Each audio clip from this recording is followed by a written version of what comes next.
At CrimeCon 2022 in Las Vegas, John Ramsey appeared alongside Paula Woodward, a former 9 News journalist who has extensively covered the JonBenét Ramsey case. Woodward's involvement in the case spans decades, beginning with her reporting in 1996 when she was a prominent figure in Colorado journalism. Over the years, she transitioned from objective reporting to a more advocacy-driven role, aligning herself closely with the Ramsey family's perspective. She authored 2 books, We Have Your Daughter, The Unsolved Murder of JonBenét Ramsey 20 years later in 2016, and Unsolved, The JonBenét Ramsey Murder 25 years later in 2021, both of which emphasize the intruder theory and critique the Boulder Police Department's handling of the investigation. Woodward's work has focused on debunking what she calls myths of the case, such as the initial suspicions against the Ramsey family and the suggestion that Patsy Ramsey wrote the ransom note. At CrimeCon 2022, Woodward moderated the discussion with John Ramsey, steering the conversation toward the need for advanced DNA testing and highlighting perceived investigative failures. Her books and public appearances, including this event, prompted initiatives like a Change.org petition urging Colorado Governor Jared Polis to transfer DNA testing responsibilities to an independent agency. Woodward's role has thus evolved into that of a vocal advocate for the Ramseys, using her platform to challenge the police narrative and push for new investigative approaches. During the CrimeCon 2022 session, a former FIP agent posed a pointed question to John Ramsey, emphasizing the unprecedented nature of the crime. Next. John, I just want to start off by saying, on behalf of all the agents who investigated child abductions in the FBI, like myself, I want to offer you our sincere condolences. Thank you. And I mean that from the bottom of my heart. I've certainly worked thousands of cases where, unfortunately, parents have lost children.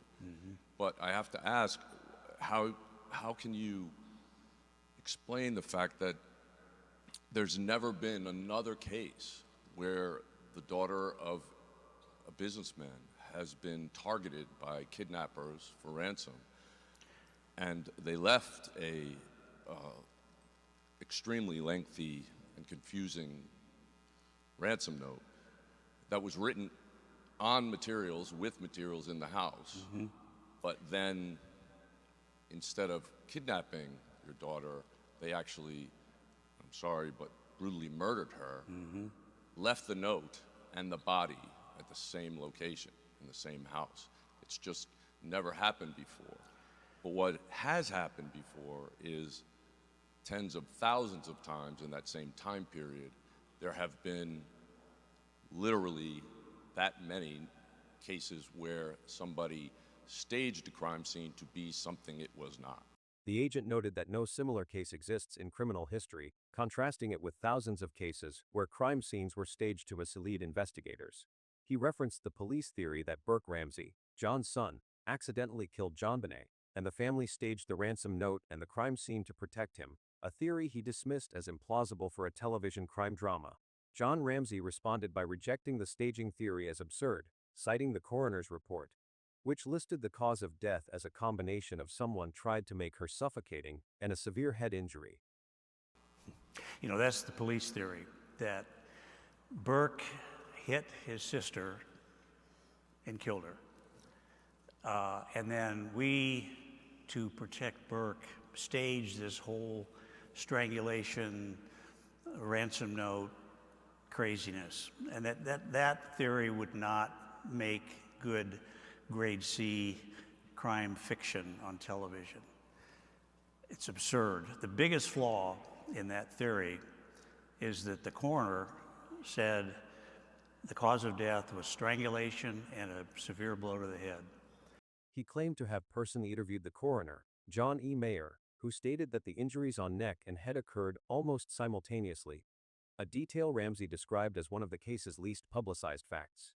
He further noted evidence of abuse, suggesting a more complex crime than the police's staging hypothesis allowed. Ramsey also drew parallels to a later incident in Boulder, where a man was found in a girl's bedroom but fled when discovered, implying a similar intruder scenario in his daughter's case.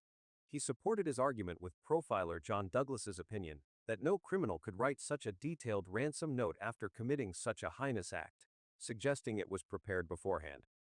Paula Woodward, moderating the session, reinforced Ramsey's points by emphasizing the coroner's findings. And Paula can talk to that, I think, but... And I talked to this coroner and this is one of the most unpublicized facts of the case.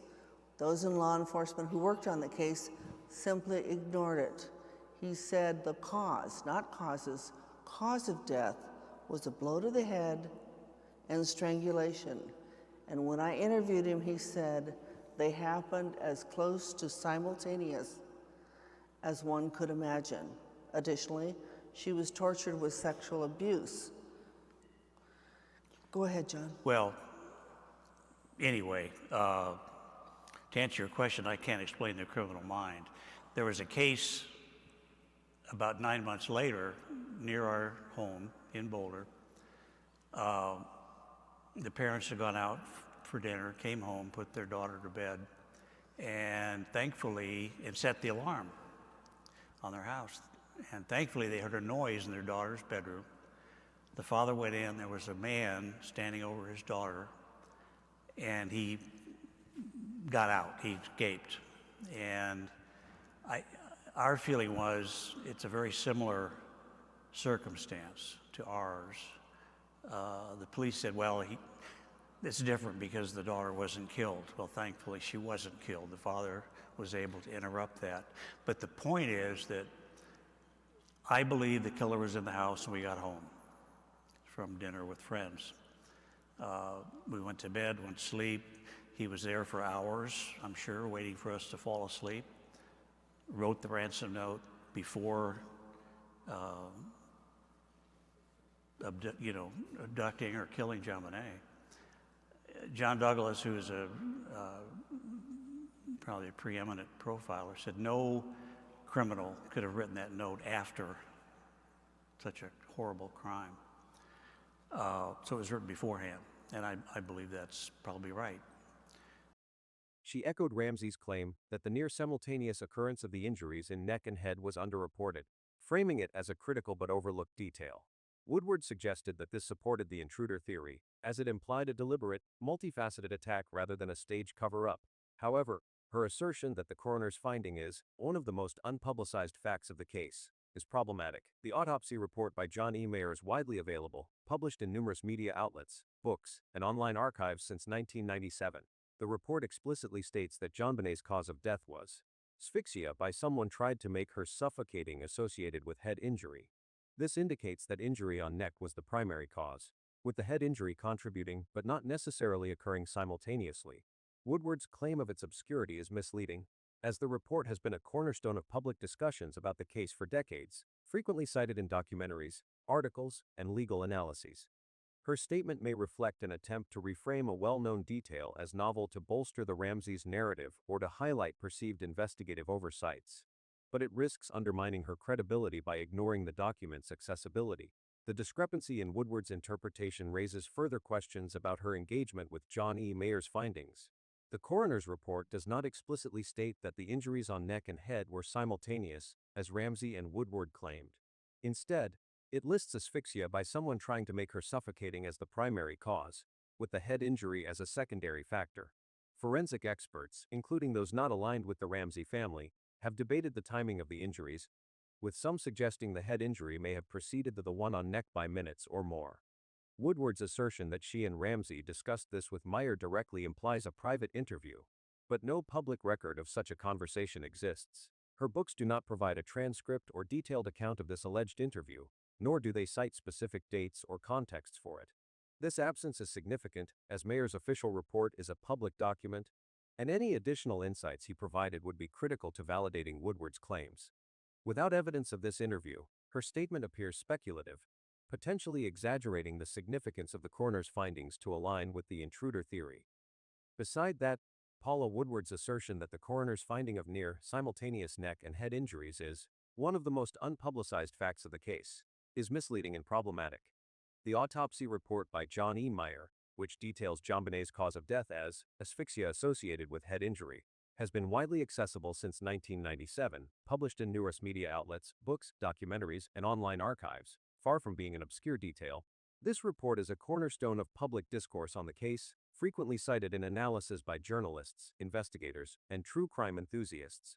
Another point of contention before is Woodward's handling of other evidence, such as the pineapple found in JonBenét's digestive system. which she references in her books. The autopsy noted pineapple fragments in JonBenét's stomach, estimated to have been consumed 1 to 2 hours before her death, yet the Ramseys denied feeding her pineapple that night. Woodward has suggested that an intruder might have brought the pineapple, possibly laced with a sedative, to lure JonBenét. However, there is no evidence in the autopsy or elsewhere to support the presence of a sedative, and Woodward does not claim to have asked Meyer about this theory during their alleged interview. Her failure to address this with the coroner, if such a conversation occurred, is a missed opportunity to clarify a key discrepancy in the case. The pineapple issue remains contentious, as it challenges the Ramseys' timeline and fuels speculation about the events leading to JonBenét's death. Woodward's selective focus on the coroner's cause of death statement, while ignoring other autopsy details like the pineapple, suggests a curated narrative that prioritizes the Ramseys' perspective over a comprehensive analysis of the evidence. Back to the FBI agent who asked the tough question for John and Paul. He is Jim Clemente, a retired FBI profiler, who made a lot of attempts to deepen the case of JonBenét Ramsey. As investigators turned their suspicions to members of the Ramsey family, he faced a reported $980 million lawsuit from the Ramsey family, allegedly stemming from statements he made during the 2022 interview at CrimeCon and other public comments expressing skepticism about the Ramsey family's involvement in the case. Who killed JonBenét Ramsey? Who killed JonBenét Ramsey? I'm not allowed to talk about it because of lawsuits. Is that true? It's absolutely true. It's absolutely true. Oh my! I really want to know. I was sued for $980 million. That's almost $1 billion. It's I know. 20 million shy. I know. I was like, couldn't you come up with another 20 million? For what? For that podcast I Yeah. saw you talking about it on? No, TV show. Were you But we're not confronted the talking father? about it. Oh, yeah. I You saw that one. Yeah, I saw that one. Yeah, he never really answered it. No, did he? You didn't get to follow up or anything like that. But I took it easy. It was a good question. I'll say you don't say anything, but it is. You brought up some points that I hadn't thought about certainly for years. That who kills somebody and then writes this whole note on the paper that was in the house. I mean, the whole thing. But I need to know who. It's kind of funny how it's never happened before or since. That's ever. what I love It's- too. That you. It's a singular event in the history Don't of man. get yourself sued. I'm just. What happened? Did you settle that case for like what, $500 million? What? They dismissed the case. You were against on me. a TV show and you said something and then you get sued for that? Yeah, that's.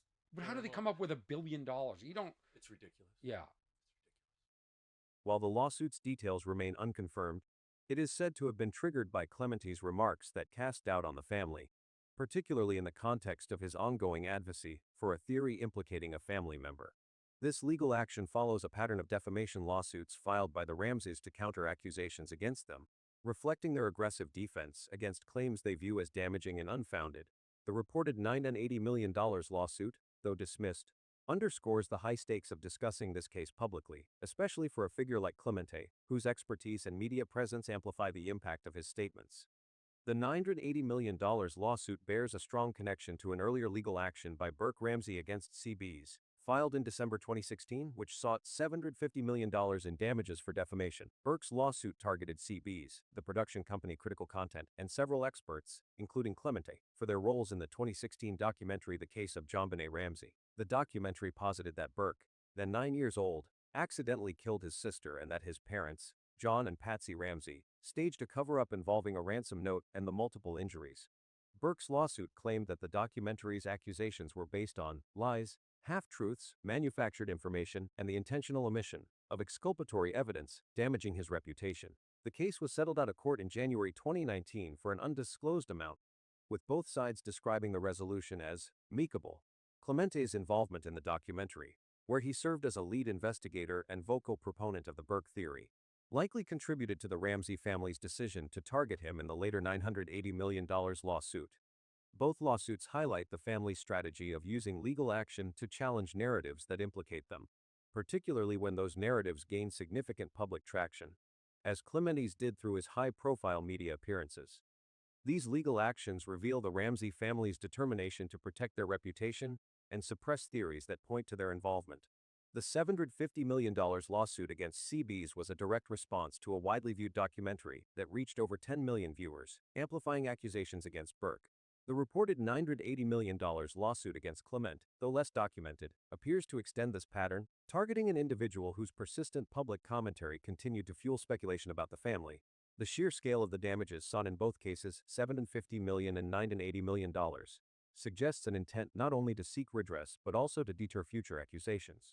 For Clemente, these lawsuits represent significant professional and personal risks as his role as a commentator and former FB profiler places him at the center of a contentious public debate. The dismissal of the $980 million lawsuit, like the settlement of the CB's case, indicates that while the Ramseys' legal efforts may not always succeed in court, they effectively pressure media figures and outlets to tread carefully when discussing the case. This dynamic underscores the ongoing tension between free speech and the potential for defamation in high-profile, unsolved cases where public fascination often outpaces verifiable evidence. Jim Clemente's background as a retired FBI supervisory special agent and criminal profiler shapes his significant role in this case. Born on October 30, 1959 in San Mateo, California, Clemente joined the FBI in 1987 after serving as a prosecutor in Manhattan, where he worked on child-related crime cases. His personal experience as a victim of childhood abuse by a Catholic camp director drove his focus on crimes against children, leading him to assist in prosecuting his abuser by wearing a wire, which earned him an FBI recruitment offer. Over his 22-year FBI career, Clemente investigated a wide range of cases, including bank robberies, white-collar crimes, serial murders, and kidnappings. Notable investigations include the Whitewater case and the Day-C sniper case, where his behavioral analysis expertise proved critical. Beyond law enforcement, Clemente has built a media career, consulting for shows like Criminal Minds, Manhunt Unabomber, and The Case of JonBenét Ramsey, and co-hosting the podcast Real Crime Profile. His extensive experience and public platform have made him a prominent voice in true crime, lending weight to his opinions but also exposing him to legal scrutiny, as seen in the Ramsey lawsuits. In the CB's documentary, Clemente led a team of experts, including Laura Richards, James Fitzgerald, Werner Spitz, Henry Lee, James Kohler, and Stan Burke, to re-examine key evidence. His team's findings included a control analysis of the 911 call made by Patsy Ramsey, where they claimed to hear Burke's voice saying, "What did you find?" alongside John and Patsy's voices, despite the family's claim that Burke was asleep. This analysis, conducted with audio experts, aimed to suggest Burke's presence at the scene, though it was criticized for its subjectivity, as a 1997 Aerospace Corporation report on the call was inconclusive and not officially released. Clemente's team also scrutinized the ransom note, concluding that its length and use of household materials were atypical for kidnappings, suggesting it was written by someone inside the family to mislead investigators. They aligned with profiler John Douglas's view that the note was likely written before the crime, reinforcing their cover-up theory. Additionally, Clemente's group recreated the Ramsey home to test the intruder theory, finding no clear evidence of forced entry, as spiderwebs in the basement window remained intact. They also conducted an experiment with a 10-year-old boy striking a simulated skull to demonstrate that a child could inflict the heavy found on the victim, supporting their hypothesis of an accidental killing. Clemente's primary hypothesis, as presented in the CB's documentary, is that Burke Ramsey accidentally killed his sister in a moment of rage, possibly over a dispute involving pineapple found in her stomach, and that John and Patsy staged the crime scene to protect him. He suggested that Burke may have struck her with a flashlight, causing the head injury, and that the appearance of garrote and ransom note were part of an elaborate cover-up. Clemente emphasized that the killing was likely unintentional, framing it as a tragic accident rather than premeditated murder. He pointed to the family's perceived lack of cooperation, delaying police interviews, hiring lawyers immediately, and inconsistencies in their statements as evidence of their intent to obstruct the investigation. Clemente stated in the documentary, "In my opinion, the Ramsey family did not want law enforcement to solve this case, and that's why it remains unsolved." He also downplayed the significance of unidentified dye found on the victim's clothing, suggesting it could have come from clothing manufacturing, a view that contrasts with experts like Candice DeLong, who see the dye as critical. Clemente's theory relies heavily on behavioral analysis and circumstantial evidence, such as the family's actions post-crime and the ransom note's anomalies, but it has faced criticism for lacking direct physical evidence and for its reliance on speculative interpretations, like the 911 call analysis. The Ramsey family's lawsuit against Jim Clemente and CB's was, in the end, just one move in a long series of efforts aimed at shielding from public scrutiny and criticism, and a nearly identical scenario played out again with another film in 2024, but in a whole different way. The Netflix documentary series Who Killed JonBenét Ramsey presents a 3-hour exploration of the case through interviews, archival footage, and expert commentary. The series centers on John Ramsey, law enforcement officials, and select forensic experts, emphasizing the pursuit of justice through advanced DNA testing and highlighting perceived failures in the original investigation. It delves into the emotional toll on the Ramsey family, the media's role in shaping public perception, and the exploration of external suspects, particularly individuals with criminal histories. However, the documentary has drawn criticism for its apparent bias, as it predominantly aligns with the Ramsey family's perspective, specifically the intruder theory, while sidelining or dismissing alternative viewpoints. This one-sided approach raises questions about the series' objectivity, as it prioritizes a narrative that portrays the family as victims of a flawed investigation and media frenzy over a balanced examination of all available evidence. A primary indicator of the documentary's bias is its selective presentation of evidence, which heavily favors the intruder theory while marginalizing other hypotheses. The series dedicates significant time to discussing unidentified dye found on the victim's clothing, framing it as a potential key to identifying the perpetrator. It advocates for modern dye testing techniques, such as genetic genealogy, to resolve the case, echoing John Ramsey's long-standing calls for further forensic analysis. However, the documentary glosses over competing interpretations of the DNA evidence, such as the possibility that it originated from incidental sources, like clothing manufacturing, or was contaminated during the investigation. Critics, including former FBI profiler Jim Clemente, have argued that the DNA's significance may be overstated, yet the series does not engage with these counterpoints. Instead, it presents the DNA as a definitive lead, aligning with the Ramsey family's narrative without exploring its limitations or the broader forensic context, such as the absence of clear signs of forced entry into the home. The documentary's treatment of the ransom note further underscores its bias. The three-page note, written with materials from the Ramsey household and containing specific details like a demand matching John Ramsey's bonus, has long been a point of contention due to its unusual length and personal tone. The series portrays the note as the work of an external intruder, possibly someone with a grudge against John Ramsey, and avoids delving into its anomalies. It does not address analyses, such as those by linguistic experts in the 2016 CBS documentary, which suggested the note's style and content were inconsistent with typical kidnapping demands and pointed to someone familiar with the family. By omitting these perspectives, the Netflix series sidesteps questions about the note's authenticity, presenting it as a straightforward piece of evidence supporting an outsider's involvement rather than a potential indicator of staging. The documentary's focus on external suspects, particularly individuals with criminal backgrounds, also contributes to its one-sided narrative. A significant portion of the series explores various pedophiles and local figures with no substantiated connection to the crime, presenting them as plausible suspects to bolster the intruder theory. For instance, it revisits individuals like Gary Oliva, a known offender in the Boulder area, without providing concrete evidence linking them to the case. This approach mirrors earlier media efforts to shift suspicion away from the family, but it lacks depth, as it fails to critically assess these suspects' viability or address why police investigations into them yielded no results. By contrast, the series does not engage with theories that have historically received significant attention, such as those explored in other documentaries or by investigators like James Kohler, who questioned the family's account. This selective focus creates an impression of thoroughness while avoiding evidence that might challenge the intruder narrative. Another aspect of the documentary's bias is its portrayal of the Boulder Police Department and the media as primary antagonists. The series dedicates substantial time to criticizing law enforcement for mishandling the investigation, such as failing to secure the crime scene and prematurely focusing on the Ramsey family as suspects. It highlights specific errors, like allowing friends into the home, which contaminated potential evidence, and portrays these missteps as evidence of incompetence that derailed the case. While these criticisms are grounded in documented issues, the documentary frames them in a way that absolves the family of any responsibility for investigative challenges, such as their delayed cooperation with police or hiring of legal and public relations teams shortly after the incident. Similarly, the media is depicted as sensationalist, accused of fueling public suspicion through relentless coverage and speculation.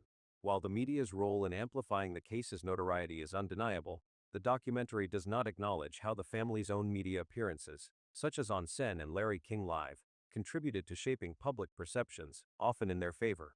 This selective critique reinforces the narrative of the Ramseys as victims rather than active participants in the case's public trajectory. The documentary's emotional tone further amplifies its bias, as it heavily emphasizes John Ramsey's personal suffering and the family's ordeal at the hands of police and media scrutiny. Through extended interviews, John recounts the emotional toll of losing his daughter and enduring decades of suspicion, eliciting sympathy from viewers. The series focuses on his grief and the perceived injustice of being targeted by investigators, which overshadows a detailed examination of the crime itself. This approach contrasts sharply with other true crime documentaries, such as the CB's special, which balanced emotional storytelling with rigorous analysis of evidence and competing theories. By prioritizing John's perspective, the Netflix series risks manipulating viewers' emotions to align with the family's viewpoint, sidelining critical questions about their actions, such as the immediate 911 call despite the ransom note's warnings or the lack of reaction when an expected kidnapper's call did not materialize. The choice of experts featured in the documentary also reflects its biased approach. The series includes voices that support the intruder theory, such as proponents of the stun gun hypothesis, which suggests the victim was subdued with such a device. However, it excludes experts with dissenting views, such as forensic pathologists or profilers like Pat Brown, who argue that the evidence points to a cover-up or involvement of someone close to the family. The absence of figures like Jim Clemente, who led the CB's investigation and concluded that the crime scene suggested staging, is particularly notable. Clemente's team, which included linguistic and forensic experts, provided detailed analyses of the ransom note and 911 call, yet these perspectives are entirely absent from the Netflix series. Instead, the documentary relies on experts who reinforce John Ramsey's advocacy for DNA testing and external suspects, creating a curated panel that avoids challenging the family's narrative. This selective inclusion undermines the series' credibility as a comprehensive investigation, as it fails to present a balanced range of professional opinions. The documentary's handling of the 911 call further illustrates its bias. The call, made by Patsy Ramsey, has been a focal point of debate, with some analyses, like those in the CB's documentary, suggesting it contained background voices that contradicted the family's account. The Netflix series does not engage with this controversy, instead presenting the call as a straightforward act of a desperate parent seeking help. By ignoring forensic analyses that question the call's context, such as the disputed presence of additional voices, the documentary avoids evidence that could cast doubt on the family's story. This omission aligns with its broader pattern of sidelining inconvenient details, such as the pineapple found in the victim's stomach, which conflicts with the family's timeline of events. The series' failure to address these discrepancies reinforces the perception that it is more interested in advocating for the Ramseys than in rigorously examining the case. The documentary's structure and pacing also contribute to its biased presentation. The 3-hour runtime allows for an in-depth exploration of certain aspects, such as the DNA evidence and police errors, but it feels repetitive and drawn out, focusing on reinforcing the intruder theory rather than introducing new insights. Unlike other true crime series that use their length to explore multiple angles or challenge assumptions, Who Killed JonBenét Ramsey spends much of its time reiterating the family's perspective, with extended segments on John Ramsey's interviews and emotional appeals. This approach contrasts with more balanced documentaries, such as those by Investigation Discovery, which incorporate diverse viewpoints and evidence analysis. The Netflix series' heavy reliance on John's narrative, coupled with its selective use of archival footage that supports his claims, creates a lopsided portrayal that prioritizes advocacy over objectivity. Critics like Pat Brown have labeled the documentary as propaganda, arguing that it serves as a platform for John Ramsey to defend himself rather than a genuine attempt to uncover the truth. Brown's analysis, shared in her video commentary, points to the series' failure to engage with critical evidence, such as the ransom note's implausible placement on a staircase, or the family's unusual behavior, like inviting friends to the home during a supposed kidnapping. The documentary's omission of these issues, combined with its focus on external suspects and DNA, suggests a deliberate effort to steer viewers toward a specific conclusion. By presenting a narrative that aligns almost exclusively with the Ramsey family's perspective, the series sacrifices the opportunity to provide a nuanced exploration of a complex case, leaving viewers with a polished but incomplete picture of the events. The documentary series Who Killed JonBenét Ramsey prominently features John Ramsey as a central figure, providing extensive interviews that shape the narrative around the investigation and its impact on his family. The series' focus on John's perspective, coupled with its careful avoidance of any content that could portray him, his late wife Patsy, or their son Burke in a negative light, raises questions about the possibility of an agreement between the filmmakers and John Ramsey. Such an arrangement would likely stipulate that the documentary refrain from exploring theories or evidence that could implicate the family, ensuring a portrayal that aligns with John's long-standing advocacy for the intruder theory and the need for advanced DNA testing. This selective approach is evident in the series' emphasis on external suspects, police mishandling, and media sensationalism, while steering clear of topics that have historically drawn scrutiny to the family's actions or statements. For instance, the documentary does delve into the ransom note's unusual characteristics, such as its length, use of household materials, or specific references to John's financial status, which have fueled speculation in other media. Instead, it presents these elements as part of an outsider's crime, avoiding any suggestion of family involvement. This curated narrative suggests that John Ramsey, who has a history of carefully managing his media appearances, may have negotiated terms to ensure the documentary serves as a platform to reinforce his perspective without challenging his family's integrity. John Ramsey's influence over media portrayals is not a new phenomenon. Throughout his public appearances, including interviews on Finn, Larry King Live, and 48 Hours, he has consistently shaped the narrative to focus on external factors, such as investigative errors or unidentified while deflecting attention from questions about his family's behavior. In the Netflix series, this pattern continues, with John given ample screen time to recount his experiences and advocate for further forensic analysis, without facing tough questions about inconsistencies in his or Patsy's actions during the initial investigation.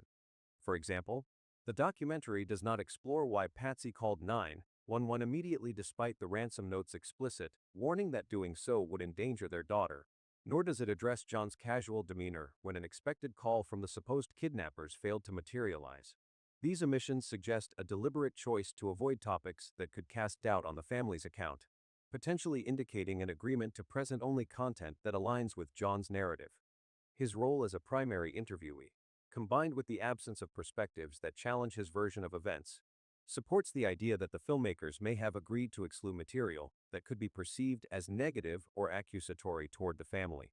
The absence of Burke Ramsey in the documentary is a significant aspect of its narrative strategy, reflecting a broader effort by the Ramsey family to shield him from public scrutiny. Burke, who was 9 years old at the time of the incident, has largely avoided the spotlight, with his only notable media appearance being a 2016 interview with Jurder Phil, where he addressed speculation about his role and presented himself as a private individual unaffected by ongoing theories. In the Netflix series, Burke's non-participation stands in stark contrast to John's prominent presence, suggesting a deliberate decision to keep him out of the narrative. This choice aligns with the family's long-standing efforts to protect Burke from media attention and public suspicion. John's interviews in the documentary focus heavily on external suspects and investigative flaws, carefully avoiding any discussion of Burke's presence in the home or his potential involvement. Even hypothetically, this omission is notable given the attention Burke has received in other media, such as documentaries and books that have explored theories about his role. By excluding Burke, the series avoids revisiting these sensitive topics, ensuring that the narrative remains focused on John's perspective and the pursuit of an external perpetrator.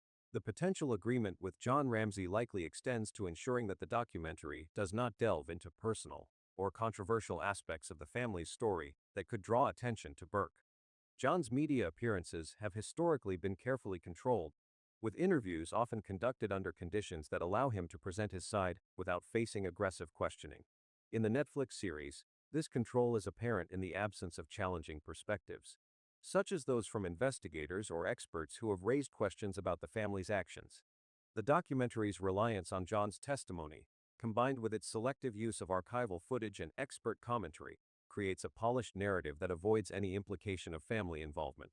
This approach contrasts with other media, such as the 2016 documentary, which explored alternative theories and faced significant backlash from the Ramseys. The Netflix series' careful framing suggests that John may have secured assurances that the filmmakers would adhere to his narrative, protecting not only his own reputation, but also that of his son, who remains a sensitive figure in the public's perception of the case.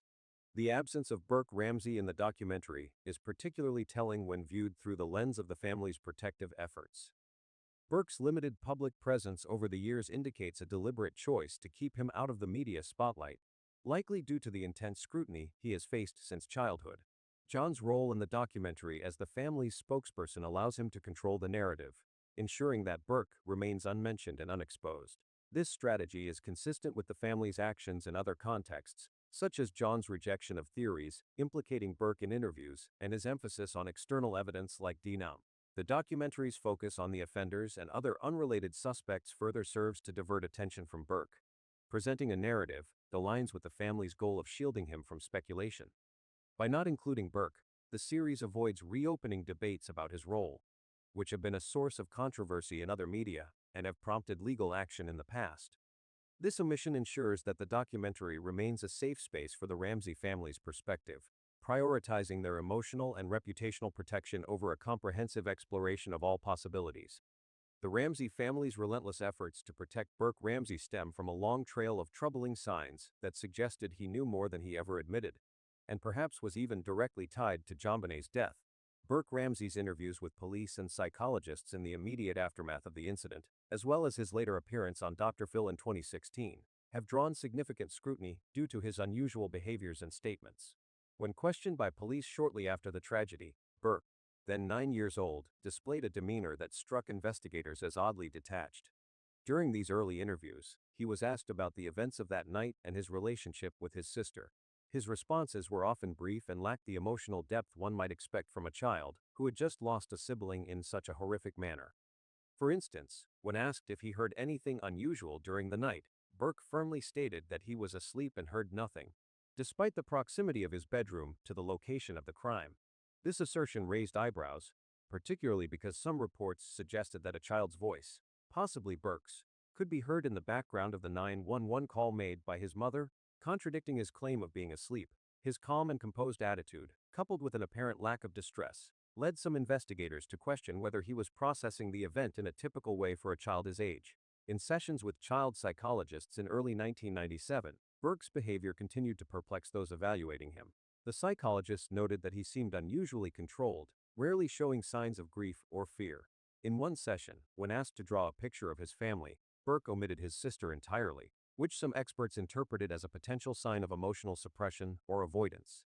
His responses to questions about his sister were often vague or redirected to unrelated topics, such as his hobbies or school activities. For example, when a psychologist gently probed about his feelings toward his sister, Burke quickly shifted to talking about video games, displaying a reluctance to engage with the subject. Some of these interactions were recorded, and body language analysts later pointed out that Burke exhibited subtle signs of discomfort, such as fidgeting or avoiding eye contact, when certain topics were broached.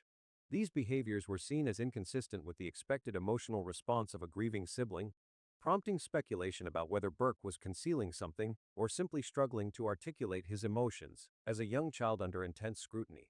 Burke's interactions with law enforcement also included moments that seemed incongruous with the gravity of the situation. In one police interview, when asked what he thought had happened to his sister, Burke offered a matter-of-fact response, suggesting that someone might have taken her. His tone lacked the urgency or fear that might be anticipated, and he did not elaborate further, even when prompted.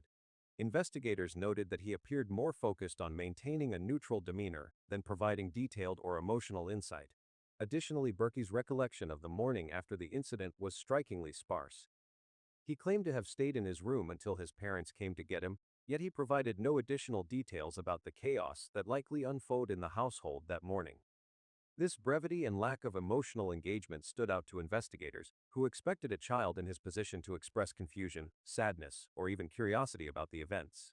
Some interpreted his reserved nature as a possible sign of coaching by adults, while others saw it as a coping mechanism for trauma. Regardless, these early interviews painted a picture of a boy who seemed unusually unaffected, at least outwardly, by the loss of his sister. Fast forward to 2016 when Burke Ramsey, now an adult, appeared on Dr. Phil to discuss the case publicly for the first time. This interview, conducted nearly 2 decades after the incident, reignited public interest and scrutiny of his behavior. Throughout the conversation, Burke's demeanor was markedly awkward, characterized by frequent smiles and nervous laughter that many viewers found jarring given the somber subject matter. For example, when Dr. Phil asked him about his memories of his sister and the night she died, Burke often responded with a smile or a chuckle before answering, which seemed out of place in the context of discussing such a tragic event. Body language experts who analyzed the interview pointed out that his smiles appeared involuntary, possibly a nervous tic or a way to deflect discomfort, rather than an expression of amusement. However, to the general public, these reactions came across as inappropriate, fueling speculation about his involvement or emotional state. Burke's responses during the interview were also notably guarded. When asked about specific details of the case, such as the ransom note or the events of that night, he often deflected, saying he didn't remember or preferred not to speculate. This evasiveness frustrated some viewers, who felt he was avoiding accountability or hiding something. In the Dr. Phil interview, Burke's discussion of his family dynamics also raised questions. He described his relationship with his sister as typical, with occasional sibling disagreements but no significant conflicts. However, when pressed about specific incidents, such as the previously reported event where he struck his sister with a golf club. Burke downplayed it as an accident and quickly moved on. His reluctance to dwell on these moments stood in contrast to the detailed narratives he provided about less sensitive topics, such as his career or personal interests. Critics of the interview noted that Burke seemed rehearsed in certain responses, particularly when defending his parents against accusations of involvement. For instance, he firmly stated that his parents had nothing to do with the tragedy, but his delivery lacked the emotional conviction one might expect from someone defending their family's honor.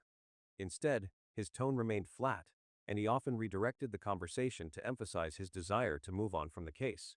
This approach led some to speculate that Burke was either emotionally detached or deliberately avoiding deeper exploration of the events.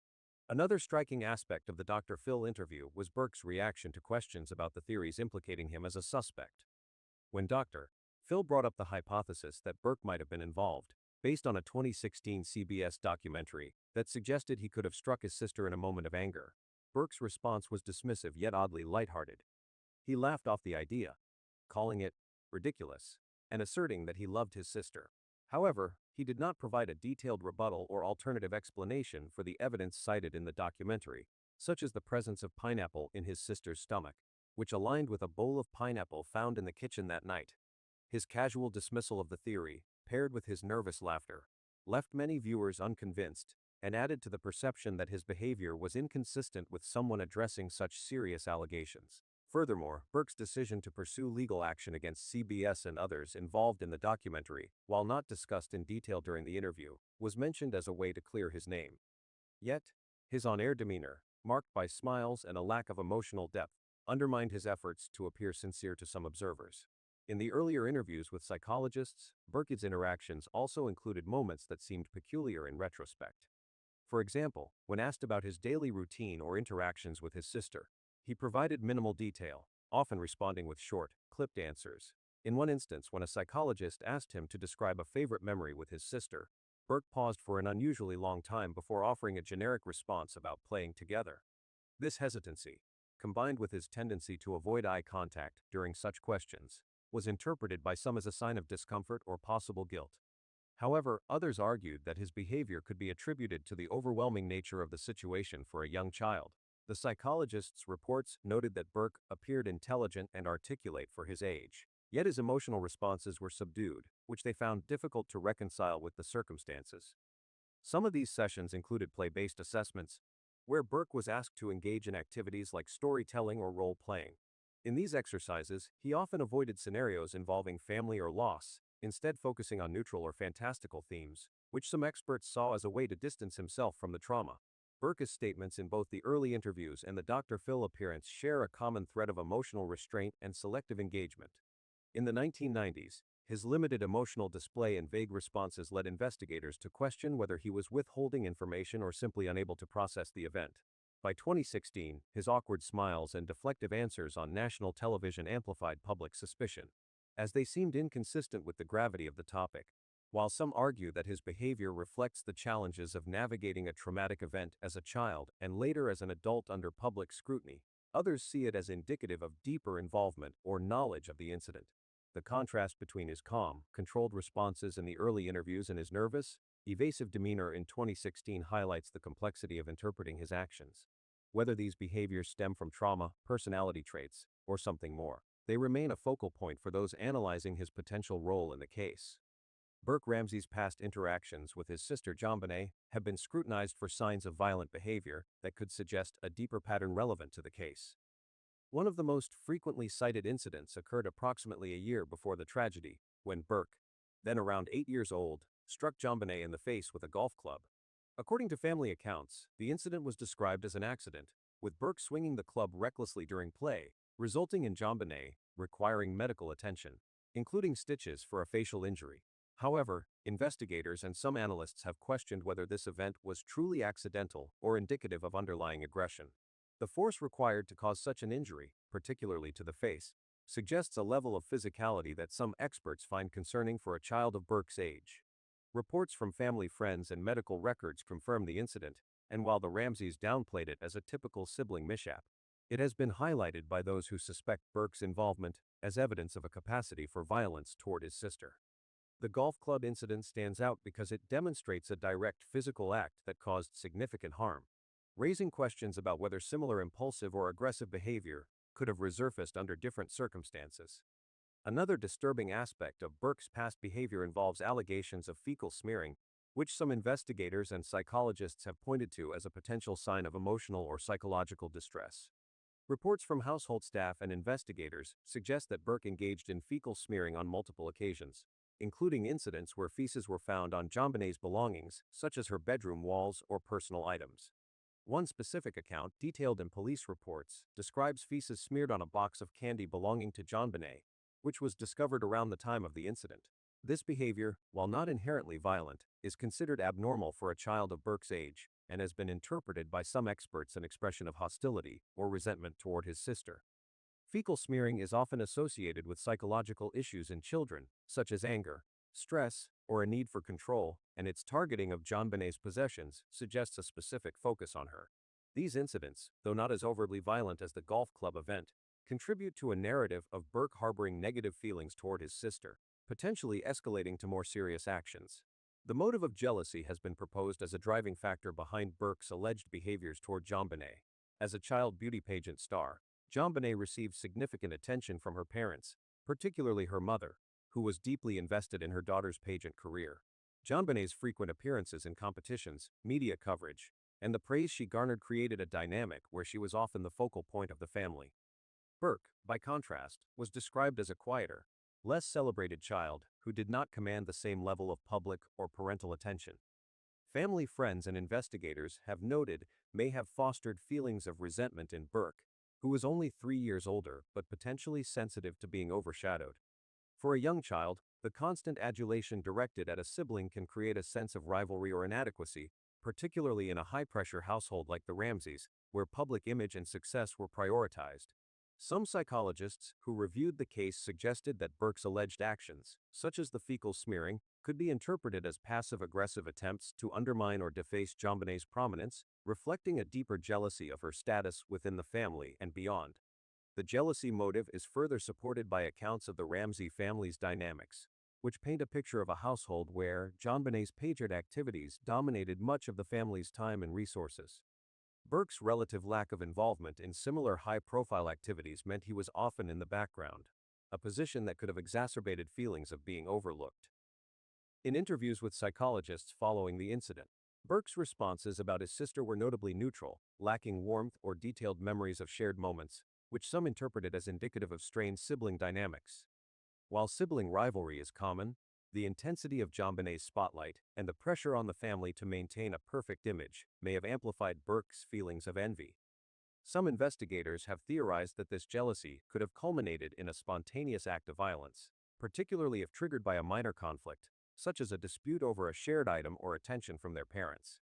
This theory posits that Burke's resentment, built up over time, may have manifested in a moment of uncontrolled anger, leading to a tragic outcome. Scientific analyses of the case provide additional context for evaluating Burke's past behaviors and potential motives.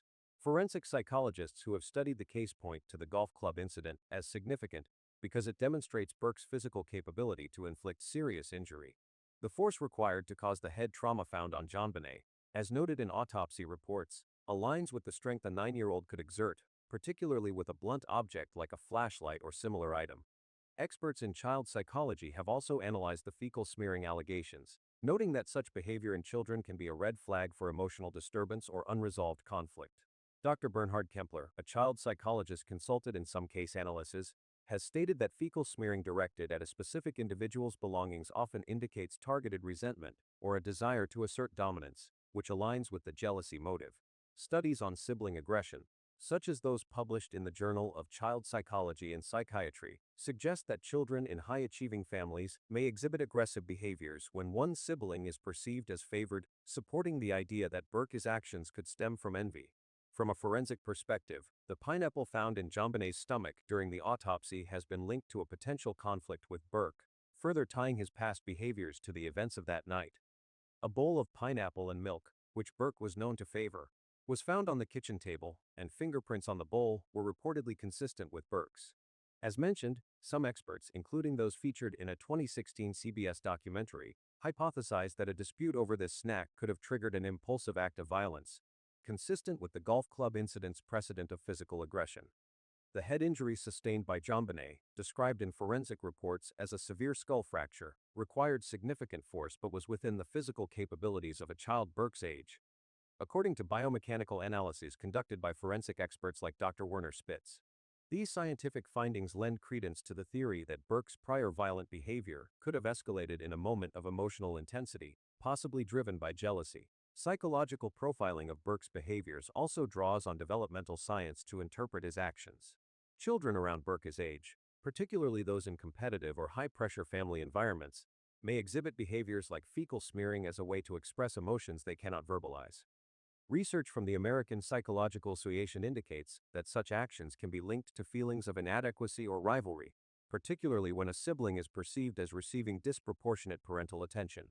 In Burke's case, the targeting of JonBenét's possessions with fecal smearing suggests a specific focus on her, potentially driven by envy of her status as the family's star. Additionally, the golf club incident, while possibly accidental, aligns with patterns of sibling aggression documented in studies like those by Dr. John Cafaro, an expert in sibling violence. Cafaro's research highlights that physical altercations between siblings can escalate in families where emotional validation is unevenly distributed, a dynamic that appears relevant to the Ramsey household given JonBenét's prominence. The combination of these scientific perspectives and documented behaviors paints a complex picture of Burke's relationship with JonBenét. The golf club incident provides a concrete example of physical harm, while the fecal smearing suggests a pattern of targeted hostility, potentially rooted in psychological distress. The jealousy motive, supported by family dynamics and psychological theory, offers a plausible explanation for why Burke might have harbored negative feelings toward his sister.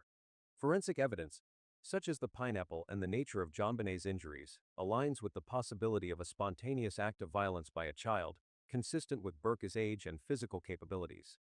While these elements do not definitively prove intent or involvement, they contribute to a narrative that has kept Burke under suspicion. The scientific analysis, grounded in forensic and psychological research, provide a framework for understanding how past behaviors and emotional motives could intersect in a tragic outcome, though the exact circumstances remain speculative. However, there is also a considerable amount of evidence in Burke's favor, which has kept suspicions and theories about his role in the case unconfirmed for more than 28 years. In 1999, authorities explicitly stated that Burke was not considered a suspect but rather a witness in the case.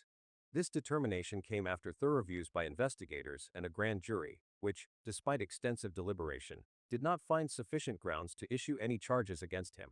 The absence of formal accusations from the legal system underscores the lack of direct evidence tying Burke to the crime, providing a strong foundation for arguments in favor of his innocence. Another critical element is the absence of physical evidence connecting Burke to the crime scene. Forensic examinations, including DNA analysis conducted on the victim's body and items at the scene, revealed the presence of DNA from an identified male that did not match Burke or any other member of the Ramsey family. This genetic material, found in key areas, suggests the involvement of an external individual rather than someone within the household. The lack of such physical evidence is significant, as it fails to establish any direct link between Burke and the act, reinforcing the argument that he was not involved. The complexity of the crime itself further supports the case for Burke's innocence. The nature of the act, involving a severe blow to the head, the use of a garrote requiring specific knot-tying skills and elements suggesting a staged scene, demands a level of physical capability and sophistication that a 9-year-old would unlikely possess. Experts in criminology and forensic science have noted that the construction of the garrote, in particular, required a degree of dexterity and knowledge inconsistent with the abilities of a child of Burke's age.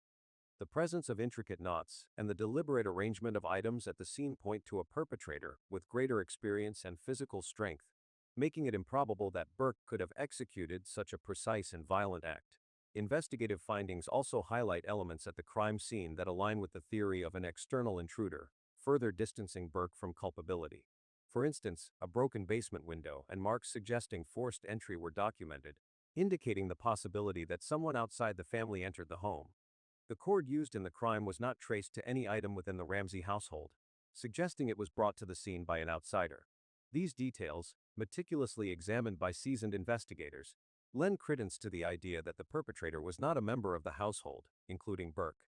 The focus on external factors, such as these signs of intrusion, shifts suspicion away from the young boy and toward an unknown individual.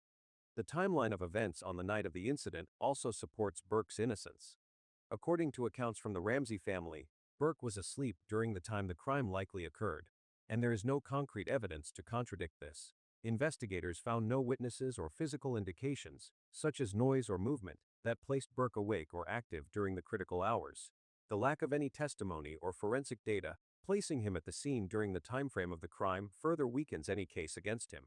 This alignment of the timeline with Burke's reported activities reinforces the argument that he was not involved in the events leading to his sister's death. Forensic pathology reports add another layer of evidence supporting Burke's innocence. The injuries sustained by JonBenét required significant force that a child of Burke's age and size would struggle to exert. Medical examiners noted that the blow to the head was delivered with considerable strength, consistent with an adult or someone with greater physical capability than a 9-year-old. Although the CBS experiment proved that a child could do this, their prejudice and the fact that it was a single experiment make it difficult to know what actually happened.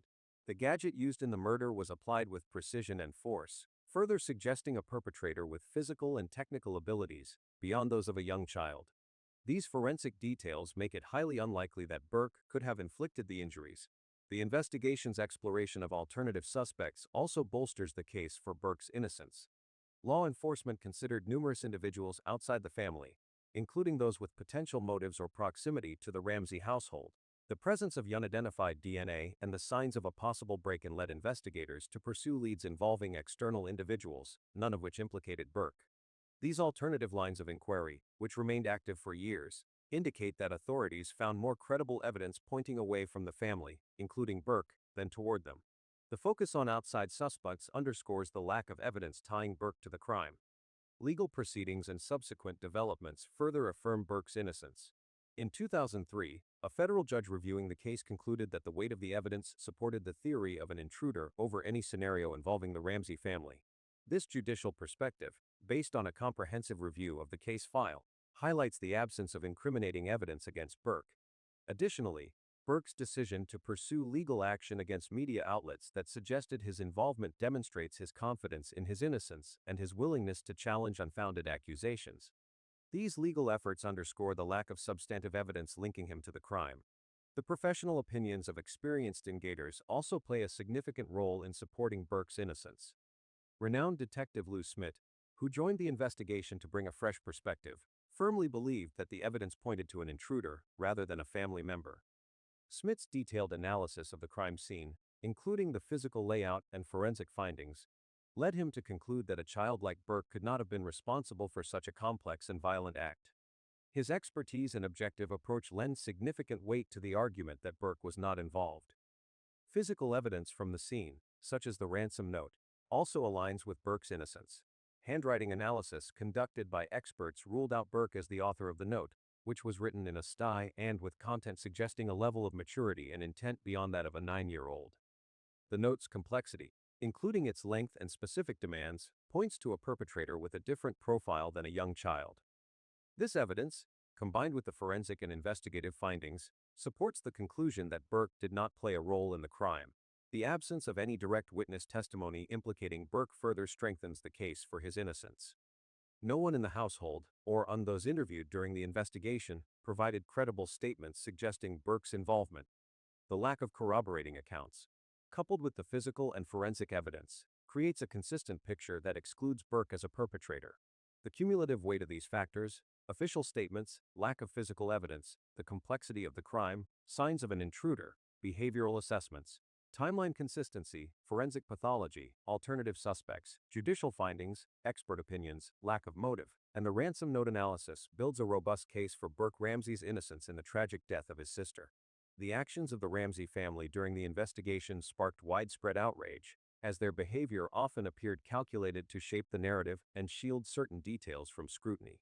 Many viewed their limited cooperation with authorities and selective engagement with the media as attempts to manipulate the story, fostering suspicion among the public and investigators alike.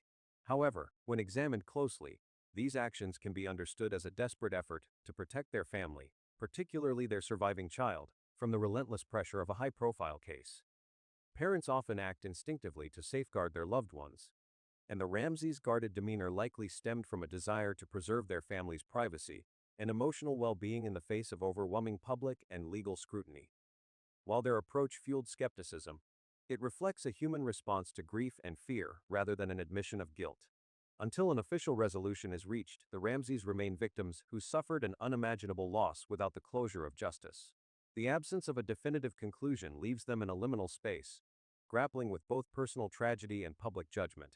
This unresolved grief compounds their suffering, as they are denied the clarity that a resolution might bring. Instead, they endure a narrative that often paints them as perpetrators rather than mourners, a burden that amplifies their pain. Recognizing their status as victims underscores the importance of withholding definitive judgment. Authorities provide conclusive findings, allowing space for empathy toward their loss. Burke Ramsey, in particular, has borne the brunt of public criticism, facing intense scrutiny from a young age. As a child thrust into the spotlight, he became a focal point for speculation, with theories about his involvement persisting into his adulthood. This relentless attention has subjected him to a unique form of punishment, a lifelong sentence of public condemnation without a trial or conviction. Unlike a formal prison sentence, which has a defined duration, Burke's ordeal has no end, as he navigates a world that continues to question his character. The weight of this ongoing judgment, imposed on someone who was just a child at the time, is arguably harsher than any legal penalty, as it denies him the chance to move forward unencumbered by the past. The broader lesson from this case is the need for restraint in forming opinions before authorities deliver a final verdict. Public discourse often rushes to conclusions, driven by incomplete information and emotional reactions, but this can perpetuate harm, especially to those already suffering. Respecting the boundaries of personal perspective means acknowledging the limits of what is known and refraining from assigning guilt without evidence. By maintaining this discipline, society can avoid compounding the pain of those entangled in unresolved cases like Burke Ramsey, who has endured decades of unwarranted blame. Empathy and caution should guide discussions, preserving the dignity of individuals until the truth is fully established by those entrusted with the responsibility to do so.